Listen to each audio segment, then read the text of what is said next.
Hello, my dear students. Welcome to today's class. I'm Archana. I hope you all are safe and healthy. Yes, my dear students. Today we will start our next topic of chapter 2nd. In the last video, we have learnt about the origin of universe, formation of stars, and today we will cover our next two topic is formation of planets and formation of solar system. Yes, my dear students. Today we will learn about the formation of planets and solar system. So let's start with our first topic, formation of planets. Yes my dear students, formation of planets इसको हम three stages में cover करेंगे. अगर हम इसमें state को divide कर दें तो यहाँ पर हम तीन मेन पार्ट्स में डिवाइड कर सकते हैं. इट मीन्स थ्री स्टेजेस ले सकते हैं. फर्स्ट स्टेज यानी कि जहाँ पर हम सोलर सिस्टम जो हमारा सन है उसमें स्टार की फॉर्मेशन से शुरू करेंगे कि स्टार की फॉर्मेशन हो चुकी है, क्योंकि हमने यूनिवर्स का ओरिजिन देख लिया, उसके बारे में सीख लिया है. अब हमने उसके बाद स्टार भी लास्ट वीडियो में हम स्टार की फॉर्मेशन भी देख चुके हैं. नाउ अब हम उसी स्टार फॉर्मेशन से शुरू करेंगे, उसी से लिंक करके हम प्लैनेट्स की फॉर्मेशन को देखेंगे. So my dear students, in first stage क्या होगा? Star localized lumps of gases within nebula. Yes my dear student, nebula means वही clouds of dust and gases. So nebula जो है वहाँ उसके साथ lumps स्टार्ट हो जाते हैं, यानी कि localized lumps बन जाते हैं, और वो उसमें दो चीज़ें कवर होती हैं. एक जो nebula है उसमें लम्प्स बनेंगे, लोकलाइज्ड लम्प्स बनने शुरू हो जाते हैं, यानी कि टू बॉडीज़ बननी शुरू हो जाती हैं, जहाँ पर वो दो बॉडी सन के सराउंडिंग में रोटेट करती हैं लाइक दिस. ठीक है. अब इन बॉडीज़ के सराउंडिंग में क्या है, जो हमारे अलग अलग गैसेज हैं, कंटेंट है, वो इनके साथ जुड़ने शुरू हो जाते हैं. Gas clouds condense around core. जो गैस के क्लाउड्स है यानी कि जो नेबुला है ये कंडेंस होना शुरू हो जाता है, और कंडेंस होके जो हमारे पॉइंट बने हैं, जो हमारे लैप्स बने हैं, उन लम्प्स के सराउंडिंग में ये जुड़ना शुरू हो जाते हैं. जो लम्प्स हैं उनके साथ जुड़ के ये उनका साइज इंक्रीज कर देते हैं. यानी कि अगर इस कोर के साथ लम्प्स जुड़ने शुरू हो जाए तो इसका साइज इंक्रीज हो जाएगा. सो नेक्स्ट यहाँ देखो आप, लम्प्स के साथ यहाँ पर जो क्लाउड्स हैं वो कंडेंस होना शुरू हो जाते हैं और इसका साइज इंक्रीज हो जाता है, जिसकी वजह से क्या है, जो हमारे लम्प्स हैं उनमें कोर क्रिएट हो जाता है. मींस जैसे हमारी अर्थ का कोर है, इंटीरियर पार्ट है, जहाँ पर डेंसिटी ज़्यादा है, टेम्परेचर ज़्यादा है, ऐसे ही यहाँ पर भी कोर जो है उनका ग्रो कर जाता है. जो लम्प्स हैं उनको जो डस्ट क्लाउड्स थे वो कंडेंस होकर लम्प्स के सराउंडिंग में चिपकना शुरू हो जाते हैं, उसका साइज इंक्रीज कर देते हैं, जिसकी वजह से यहाँ पर ये क्या है, साइज इंक्रीज हो जाता है और इनका बीच में कोर बन जाता है. ठीक है. तो जो हमारे क्लाउड्स थे वो डिस्क की फॉर्म में आ जाते हैं, और जो हमारा कोर स्टार्टिंग में लम्प्स बनता है उनकी मूवमेंट की वजह से लम्प्स का साइज इंक्रीज हो जाता है, क्योंकि यहाँ पर क्या है, जो क्लाउड्स है नेबुला वो कंडेंस होना शुरू हो जाता है, उनके साथ कंडेंस होकर चिपकना शुरू हो जाता है. और जब सराउंडिंग में वो उसके उस पार्ट के उस छोटी सी बॉडी के साथ मिलना शुरू हो जाते हैं, यानी कि जो लम्प्स बना था उसके सराउंडिंग में वो चिपकना शुरू हो जाते हैं, तो वो बीच वाला पार्ट कोर बन जाता है, यानी कि वहाँ पर डेंसिटी और टेम्परेचर दोनों हैवी हो जाते हैं, मीन्स हाई हो जाते हैं. ठीक है. और ये किसकी वजह से होता है? ये होता है आपका gas cloud condense around core by chosen planetesimal theory. जो प्लेटिज्मल है, प्लेटिज्मल की वजह से उनमें वो आपस में जुड़ने शुरू हो जाते हैं. प्लेटिज्मल है क्या? Planetesimal are a large number of smaller bodies. जो छोटी छोटी बॉडीज हैं उनकी नंबरिंग बहुत ज़्यादा नंबरिंग होती है, उसको प्लेटिज्मल बोलते हैं. प्लेटिज्मल जो है उनकी वजह से जो कोर है उनके सराउंडिंग में जो नेबुला है वो कंडेंस होकर चिपकना शुरू हो जाता है, मीन्स उनका साइज इंक्रीज कर देता है, और जो नेबुला है वो एक डिस्क की फॉर्म में आ जाता है. यहाँ पर देखो आप, ये नेबुला, ये क्लाउड्स है, जो नेबुला है डस्ट फॉर्म में, अब ये यहाँ पर डिस्क की फॉर्म में आ जाता है और यहाँ पर लम्प्स बन जाते हैं, और ये लम्प्स के सराउंडिंग में जो क्लाउड्स है नेबुला, डस्ट का क्लाउड, डस्ट और गैसेस का जो क्लाउड्स है ये क्या है, कंडेंस होना शुरू हो जाता है और उसके साइज को इंक्रीज करता है। ठीक है, और किसके बाय बाय प्लेटिज्मल थ्योरी, प्लेटिज्मल के प्रोसेस के कारण इनका साइज इंक्रीज हो जाता है और वो इसके साथ अटैच होना शुरू हो जाते हैं। ये हो गए दो स्टेप, यानी कि फर्स्ट स्टेप में क्या हुआ, नेबुला है जो हमने स्टार्टिंग में पढ़ा था, मॉडर्न थ्योरी में पढ़ा है, अर्ली थ्योरी में हमने पढ़ा था। मॉडर्न थ्योरी में अगर हम उसको उसके साथ जोड़ना चाहें तो मॉडर्न थ्योरी में जब एक्सपेंड हो जाता है यूनिवर्स, तो उसमें जो डस्ट पार्ट एक दूसरे से सेपरेट हो जाते हैं और फैल जाते हैं, डिस्ट्रीब्यूट हो जाते हैं, तो उस सिचुएशन को यहाँ पर इन्होंने नेबुला लिया है, यानी कि वो डस्ट और गैसेस का पार्ट जो क्लाउड बन जाता है वो। यहाँ फर्स्ट सिचुएशन क्या है, नेबुला है, नेबुला के साथ लम्प्स बन जाते हैं, ये हमारे लम्प्स हैं, LUMPS, लम्प्स बन जाते हैं और इन लम्प्स के अंदर कोर बन जाता है, क्योंकि इनके सराउंडिंग में क्या होती हैं, इसके सराउंडिंग में जो हमारा ये गैस क्लाउड्स था ये कंडेंस होके उसके साथ चिपकना शुरू हो जाता है और इसके चारों तरफ एक लेयर बना देता है, इसके चारों तरफ, लम्प्स के चारों तरफ, और उन लम्प्स के चारों तरफ जो वो लेयर बना देते हैं कंडेंस होके, तो अंदर वाला जो पार्ट है लम्प्स का वो कोर बन जाता है, उसका टेम्परेचर इंक्रीज हो जाता है, उसकी डेंसिटी इंक्रीज हो जाती है। So my dear student, second form में क्या होता है, लम्प्स के अंदर कोर क्रिएट हो जाता है। फर्स्ट स्टेट में था, फर्स्ट जो स्टेज थी वहाँ पर लम्प्स बनते हैं, सेकंड में लम्प्स जो हैं उसको कवर कर लिया है किसने, क्लाउड्स कंडेंस होने के बाद जो एटम है उन्होंने उसके साथ जुड़ना शुरू कर दिया है और यहाँ पर इसका कोर बन गया है, जो लम्प्स थे उनके कोर बनने शुरू हो जाते हैं। और थर्ड स्टेज जो है जिसमें प्लेटिज्मल प्रोसेस के कारण जो हमारा लम्प्स है उसका साइज इंक्रीज हो गया है, अब वो साइज इंक्रीज हो करके उसमें मटेरियल स्टिक होने शुरू हो जाते हैं, उसके साथ जुड़ने शुरू हो जाते हैं, तो वो प्लेनेट की फॉर्म में आ जाते हैं, लार्ज बॉडी बन जाते हैं। लार्ज बॉडी जैसे ही वो बनते हैं तो वो प्लैनेट्स बन जाते हैं। I repeat again, first first stage nebula create होता है, जो नेबुला है वो जब मूवमेंट में है तो वहाँ पर हमारे जो लोकलाइज्ड लम्प्स हैं वो क्रिएट हो जाते हैं और लोकलाइज्ड जो लम्प्स हैं उनके सराउंडिंग में फिर जो क्लाउड्स है वो कंडेंस होना शुरू हो जाता है, इट मीन्स उनका साइज इंक्रीज हो जाता है, वो जो डिस्क क्लाउड्स है वो डिस्क की फॉर्म में आ जाता है और यहाँ लम्प्स का जो साइज है वो इंक्रीज होना शुरू हो जाता है सेकेंड फॉर्म में। अब जो साइज इंक्रीज हुआ है वो बाय फ्यूजन प्लेटिज्मल प्रोसेस के हेल्प से उसका साइज इंक्रीज हुआ है। अब यहाँ पर क्या होता है, उसकी वजह से मटेरियल जो उसके साथ जुड़ना शुरू हो जाता है, स्टिक हो जाता है और थर्ड स्टेज में क्या बन जाती हैं, वो लार्ज बॉडीज बन जाती हैं और वो लार्ज बॉडीज क्या कहलाती हैं, प्लैनेट्स। लास्ट में उनको क्या नाम दे दिया गया, प्लैनेट्स। तो माय डियर स्टूडेंट्स, यहाँ पर जहाँ स्टार तक की फॉर्मेशन है उसके बाद ही उन्हीं स्टार से क्या है, प्लैनेट्स बनते हैं, उनके साथ और जो हैं डस्ट पार्ट और गैसेस मिलना शुरू हो जाती हैं, जो नेबुला है वो कंडेंस होकर उनका साइज इंक्रीज कर देते हैं और उसकी वजह से वो लार्ज बॉडीज़ में कन्वर्ट हो जाती हैं और वो लार्ज बॉडीज़ क्या बन जाती है, स्टार बन जाती हैं, प्लैनेट्स बन जाती हैं।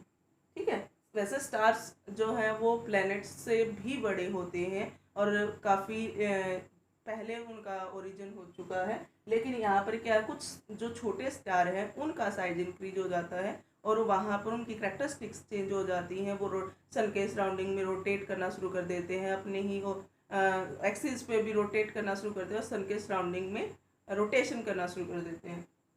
ठीक है, तो यहाँ तक आई थिंक क्लियर हो चुका होगा कि हमने स्टार प्लैनेट्स की फॉर्मेशन को 3 स्टेप्स में डिवाइड कर दिया। Is clear? Okay, next is solar system. Yes my dear student, next topic है solar system. In solar system we cover our galaxy Milky Way, जहाँ हमारा सोलर सिस्टम है, जिस सोलर सिस्टम में हमारी अर्थ है, अब हम उसकी स्टडी करेंगे और इस सोलर सिस्टम में क्या क्या है ये देखते हैं।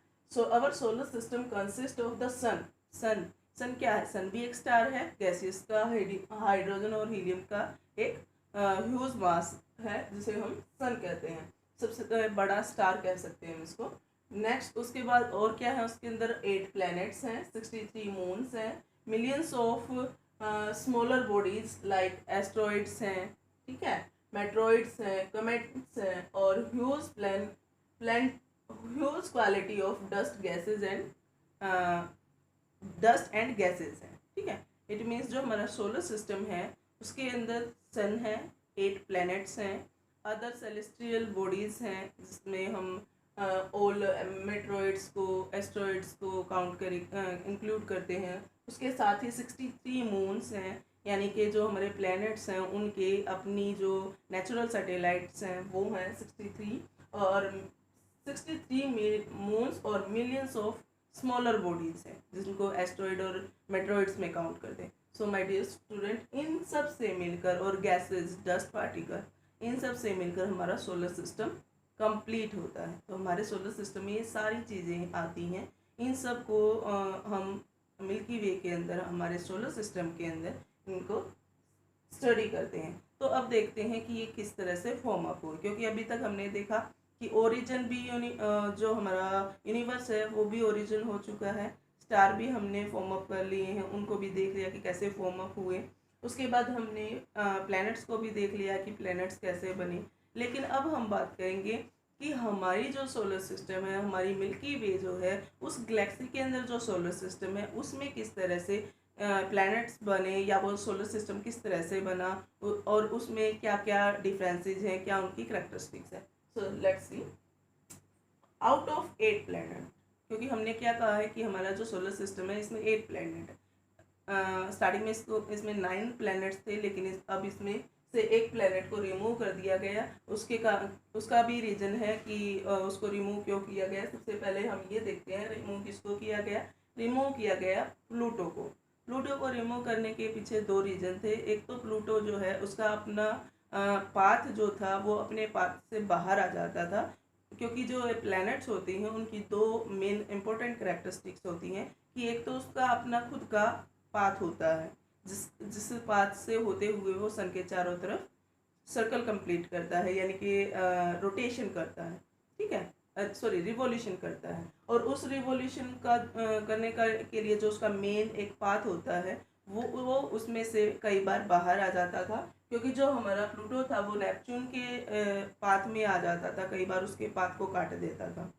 सेकंड थिंग जो थी वो थी कि जो हमारा प्लूटो था वो अपने ही एक्सिस पे जो रोटेट करता था उसके लिए भी उसकी एक जो स्पेसिफिक करैक्टरिस्टिक्स होनी चाहिए वो नहीं थी, उसमें भी वो चेंज करता रहता था, जिसकी वजह से इसको जो प्लैनेट्स की कैटेगरी है उससे बाहर निकाल दिया गया। इसको अब काउंट नहीं किया जाता, और अब हमारे सोलर सिस्टम में 8 प्लैनेट्स हैं। सो 8 प्लैनेट्स को देखते हैं। Out of 8 planets, first four जो प्लैनेट है हमारे मरकरी, वीनस, अर्थ और Mars, it means first 4 planets जो हैं इनको हम टेरेस्ट्रियल प्लैनेट्स बोलते हैं, और इसके साथ साथ हम इसको इनर प्लैनेट भी बोलते हैं।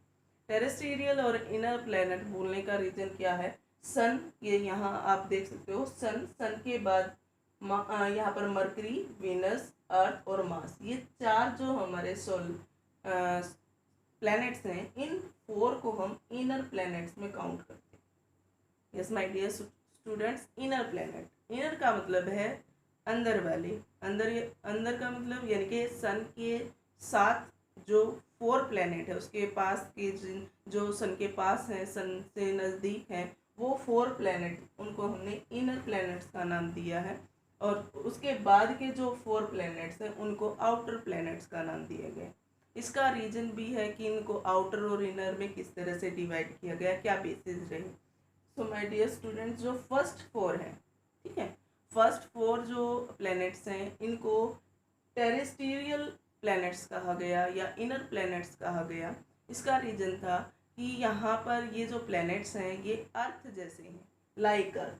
ठीक है, लाइक अर्थ, जो किससे बने हुए हैं, made up of rocks and material.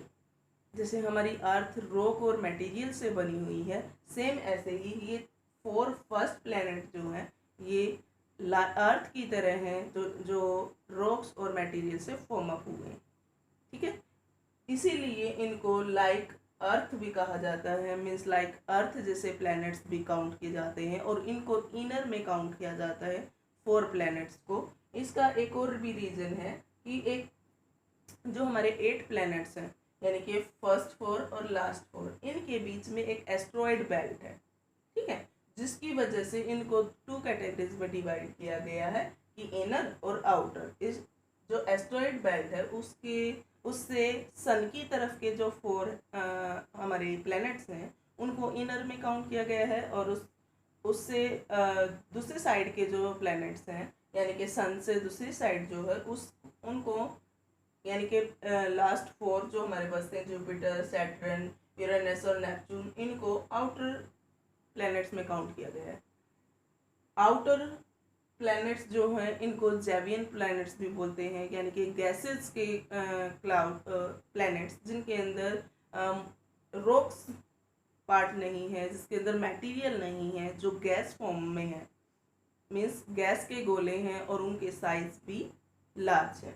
तो हमारे जो फर्स्ट 4 हैं इनको हमने टेरेस्ट्रियल प्लैनेट्स कहा है और इनर प्लैनेट्स भी कहा है। क्यों? क्योंकि ये हमारे एस्ट्रॉयड जो बेल्ट है उसके अंदर आते हैं, उससे सन से एस्ट्रॉयड बेल्ट तक आते हैं फर्स्ट 4।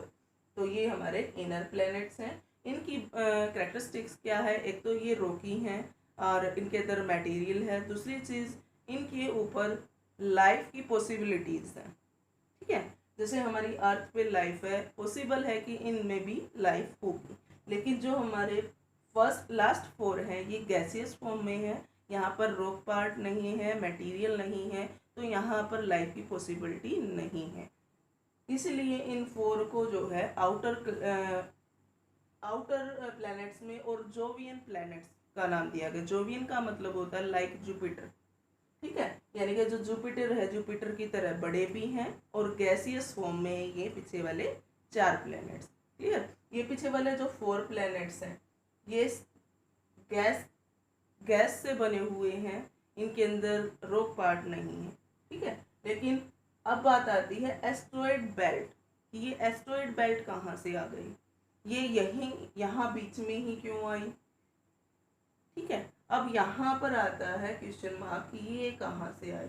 अब बात करते हैं एस्ट्रॉयड बेल्ट की। जो एस्ट्रॉयड बेल्ट है ये माना जाता है कि कभी ये एक प्लैनेट्स रहा होगा और बाद में ये जैसे यहाँ पर प्लैनेट्स जो स्टार बने वो जब सन के सराउंडिंग में रोटेटिंग फॉर्म में थे तो वहाँ से लम्प्स बन गए, यानी कि उनके छोटे छोटे पार्ट स्टार्स में से निकल के अलग उनसे डिस्पैच हो गए, और जैसे ही वो अलग होते हैं वो अपनी अलग एक फॉर्म बना लेते हैं। वो लम्प्स जो हैं अपने साथ जो क्लाउड्स की कंडेंसेशन के बाद, जो नेबुला की कंडेंसेशन होती है उसके बाद डस्ट पार्ट्स को या उन एटम्स को अपने साथ अटैच करना शुरू कर लेते हैं, जिसकी वजह से उनकी कैरेक्टरिस्टिक ही चेंज हो जाती है।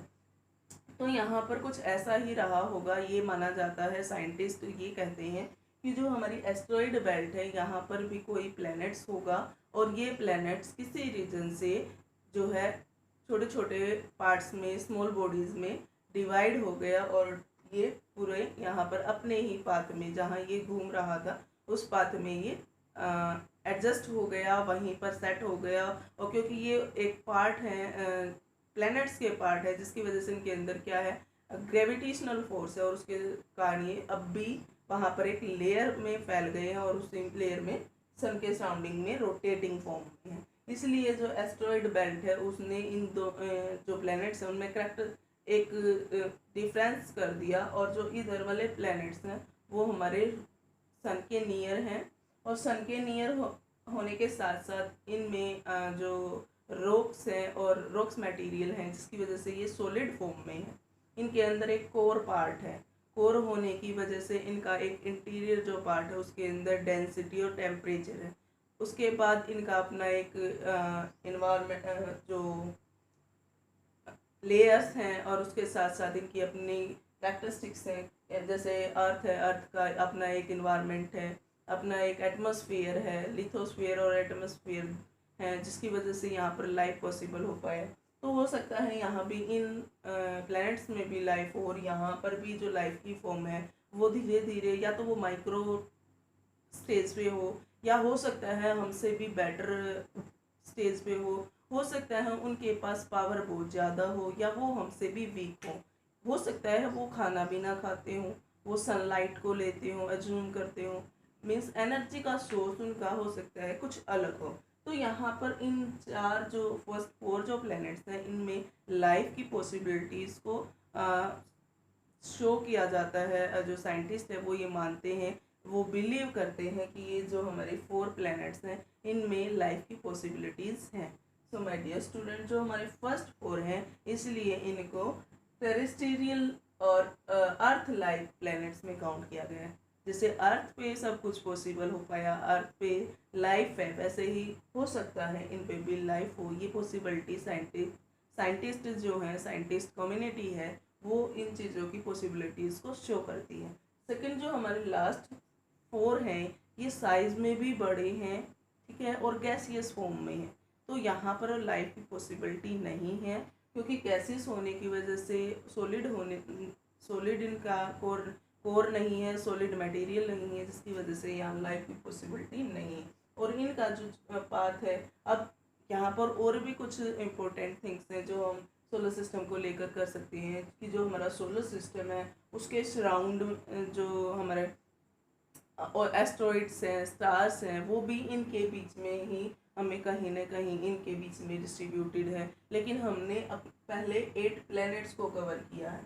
ऐसे इसी सोलर सिस्टम के अंदर, इसी मिल्की वे के अंदर नंबर ऑफ स्टार्स भी हैं और मून भी, क्योंकि मून क्या है कि नेचुरल सैटेलाइट होती है, नेचुरल बॉडी होती है, जो हर एक प्लैनेट की अपनी नंबरिंग है।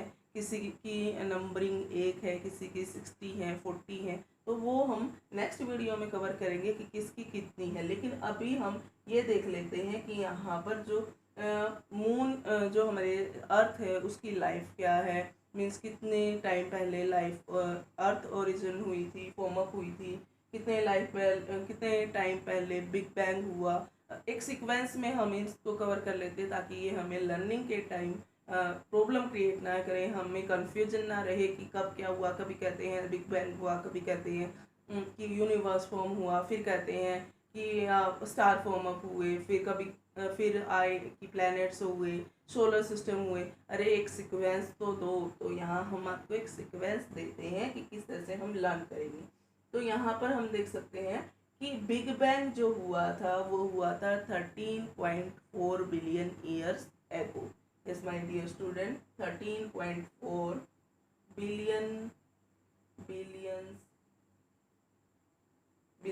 years ago, billion years ago, जो हमारा बिग बैंग एक्सप्लोजन हुआ था, यानी कि वो जो टाइनी बॉल थी वो एक्सप्लोड हुई थी, उसमें एक विस्फोट जो हुआ था वो हुआ था 13.4 बिलियन ईयर्स एगो। ठीक है, उसके बाद क्या हुआ, नेबुला आया, नेबुला कोलैप्स हुआ, नेबुला का कोलैप्स हुआ 5 to 5.6 billion years ago. Yes my dear student, जो हमारा नेबुला है, यानी कि जो हमने नेबुला के बारे में पढ़ा कि जो बिग बैंग थ्योरी थी उसमें जो टाइनी बॉल थी वो एक्सप्लोज हो जाती है, उसमें एक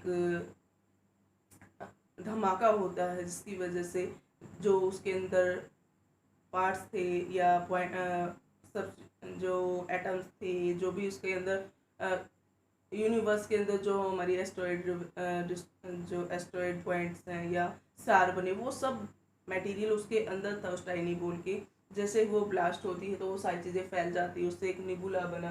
तो निबुला के अंदर क्लैप्स कब हुए, ये हुए 5 to 5.6 बिलियन ईयर्स एगो। ठीक है, यानी कि 13.4 बिलियन ईयर्स एगो बिग बैंग और 5 to 5.6 बिलियन ईयर्स एगो क्या हुए, नेबुला बना। और नेबुला कोलैप्स होने के बाद, यानी कि नेबुला कोलैप्स होके क्या हुआ, स्टार्स बने और प्लैनेट्स बने। प्लैनेट्स जो है फॉर्म हुए वो हुए 4.6 billion years ago. Yes my dear student, next हुआ 4.6 बिलियन ईयर्स एगो हमारे प्लैनेट्स फॉर्म हुए। और जितने भी प्लैनेट्स हैं, all the planets were formed in the same period about 4.6 billion years एगो। जितने भी हमारे सोलर सिस्टम के अंदर 8 प्लैनेट्स हैं, इन सब की फॉर्मेशन एक ही टाइम पे मानी जाती है। ये बिलीव किया जाता है कि जितने भी हमारे प्लैनेट्स हैं वो सेम टाइम पीरियड में जो है फॉर्म अप हुए हैं, और ये आज से 4.6 बिलियन ईयर्स एगो जो है फॉर्म अप हुए हैं। Is clear? So my dear students, ये हमने आज फॉर्मेशन ऑफ प्लैनेट्स और फॉर्मेशन ऑफ सोलर सिस्टम को किया। सोलर सिस्टम के अंदर हमने चेक किया कि क्या क्या है। अब सोलर सिस्टम के अंदर जो एक और चीज़ रह गई है, जो हमारे प्लैनेट्स हैं, इनके अपने मून, कितनी नंबरिंग है मून्स की, किसका रोटेटिंग का रिवॉल्यूशन का टाइम पीरियड कितना है, यानी कि उनका एक ईयर कितने टाइम का बनता है। ठीक है, उनकी अपनी कुछ कैरेक्टरिस्टिक्स है जो आपकी एनसीईआरटी में गिवन है, उसको और हम डिस्कस कर लेंगे ताकि वो हमें लर्निंग में इजी रहे और कोई कंफ्यूजन ना रहे। अब हम एक बार सारे दोनों के दोनों जो पॉइंट है हमारे टॉपिक्स हैं, इनको एक बार रिकॉल कर लेते हैं ताकि शॉर्ट समरी में हम इसको एक बार रिकॉल कर लेते हैं आज हमने क्या किया।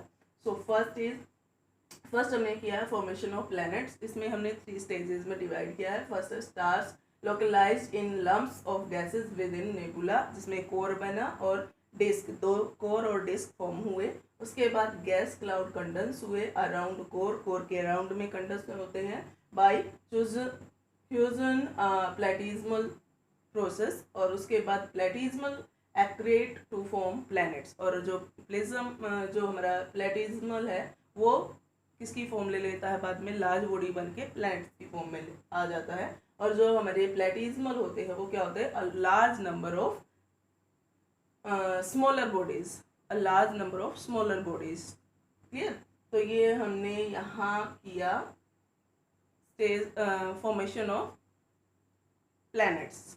ठीक है, अब हम करते हैं, अब हम इसको कवर करेंगे सोलर सिस्टम को। सोलर सिस्टम के अंदर हमने क्या क्या किया कि सोलर सिस्टम क्या क्या कंसिस्ट करता है। सोलर सिस्टम कंसिस्ट करता है सन, 8 प्लैनेट्स और 360 moons, millions of smaller bodies like asteroid, meteoroids, comets, और ह्यूज नंबरिंग या क्वांटिटी ऑफ डस्ट और गैसेस, ये हमारी सोलर सिस्टम के अंदर आती हैं।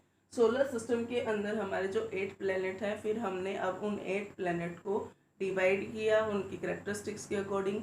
फर्स्ट 4 जो हमारे प्लैनेट्स हैं वो इनर प्लैनेट्स में काउंट होते हैं। उसके बाद एस्ट्रॉयड बेल्ट आती है, उसके बाद बेल्ट के बाद के लास्ट 4 जो हैं वो हमारे आउटर प्लैनेट्स हैं। फर्स्ट 4 जो हैं वो रॉकी हैं, और उसके अंदर मैटर है जिसकी वजह से वो सॉलिड है, और उसके अंदर एक कोर है। ठीक है, यानी कि उनका जो इंटीरियर पार्ट है वहाँ पर डेंसिटी और टेम्परेचर दोनों हाई हैं। इसकी वजह से ये जो हमारे फर्स्ट 4 प्लैनेट्स हैं, यहाँ पर पॉसिबिलिटी है लाइक अर्थ, यहाँ पर भी जो है लाइफ हो सकती है। तो हमारे ये फर्स्ट 4 जो है इनको लाइक अर्थ भी कह सकते हैं कि लाइक अर्थ है ये प्लैनेट्स, टेरेस्ट्रियल प्लैनेट्स जिनका नाम दिया गया है। इनर प्लैनेट्स भी इनको हम कह सकते हैं। ठीक है, और जो किससे बने हुए हैं, made up of rocks and metals. And last 4 यानी कि एस्ट्रॉयड बेल्ट के पीछे के 4 जो प्लैनेट्स हैं बाद वाले, वो जुपिटर, सैटर्न, यूरेनस और नेपच्यून, इनको हमने काउंट किया है आउटर प्लैनेट्स में। इनको जोवियन भी बोलते हैं, जोवियन मीन्स लाइक जुपिटर। और जोवियंस के साथ साथ इसको गैस गेंट भी बोलते हैं क्योंकि ये गैसियस फॉर्म में है। ठीक है, तो ये हमारे 4 लास्ट प्लैनेट्स हैं जिनको हमने इनकी कैरेक्टरिस्टिक्स की बेसिस पे एक कैटेगरीज में डिवाइड कर दिया। जो मेट्रॉइड्स है इसके बारे एस्ट्रॉयड बेल्ट है, इसके बारे में भी हमने देखा कि जो एस्ट्रॉयड बेल्ट है उसके बारे में ये माना जाता है, हमारे जो साइंटिस्ट कम्युनिटी है वो ये कहती है कि ये कभी एक प्लैनेट रहा होगा और किसी रीजन से ये टूट गया होगा। लाइक जब हमने थ्योरी की थी जिसमें स्टार एक वंडरिंग स्टार सन के आसपास से गुजरता है और वो सन में से कुछ पार्ट को खींच लेता है और उस पार्ट को सिगार शेप में सन से अलग कर देता है। ठीक है, ऐसे ही यहाँ कुछ ऐसा रहा होगा, ऐसी कोई मूवमेंट हुई होगी जिसकी वजह से जो एस्ट्रॉयड वो प्लैनेट्स है वो छोटे छोटे बॉडीज़ में चेंज हो गया और वो एक पाथ में घूमने लगे और उसको एस्ट्रॉयड बेल्ट का नाम दे दिया गया। I think is all are clear. So my dear student, if you have any doubt, you can comment in comment section, and thanks to all. Have a good day.